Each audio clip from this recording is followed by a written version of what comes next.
And we started the year with our trends for 2012, but not surprisingly, new developments on Capitol Hill are looming. DC Beat starts now.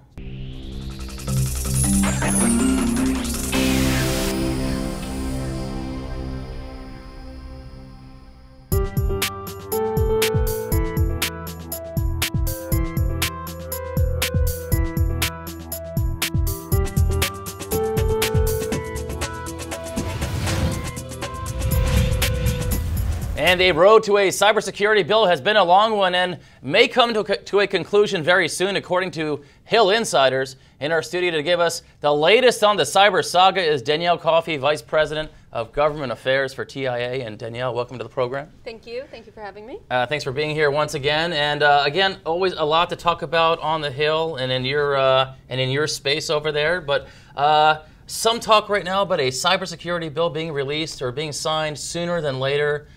Give us the latest on that. Well, we knew it was coming up.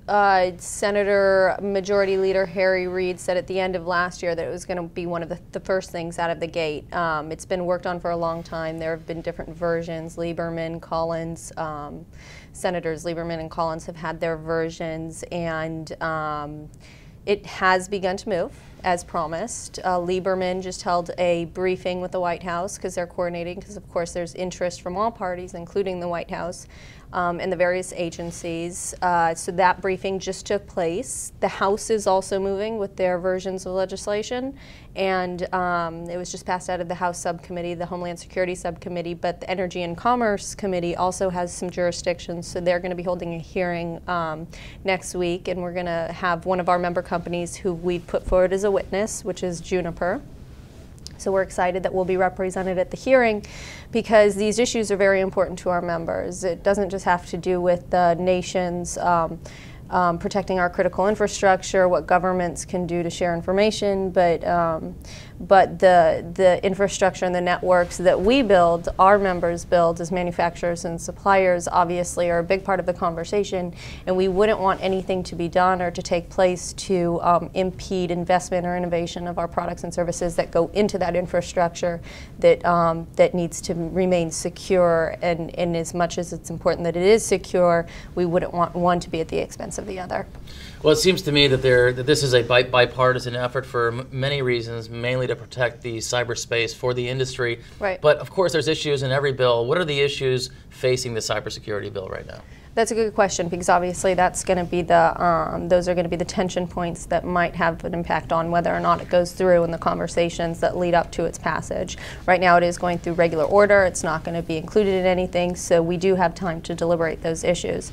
We've been weighing in on the supply chain issue because that's the most important to us as the manufacturers and suppliers, obviously, because if there were a requirement that has been proposed by the White House as well as the Senate, but fortunately has not, cooler minds are prevailing, and they see that this could have unintended consequences if you impose requirements that have the ISPs or whoever's building out the network, rather providing the end service, for them to expose who their suppliers are in building out that network and what the component parts are and the elements and who they're provided from, whether it be a domestic U.S. manufacturer or a foreign manufacturer, which is the concern, because if foreign manufacturers are building parts of the critical infrastructure in the United States, would there be vulnerabilities then? So that's the concern, but at the same time, it concerns us as the manufacturers and suppliers because so many different components go into the end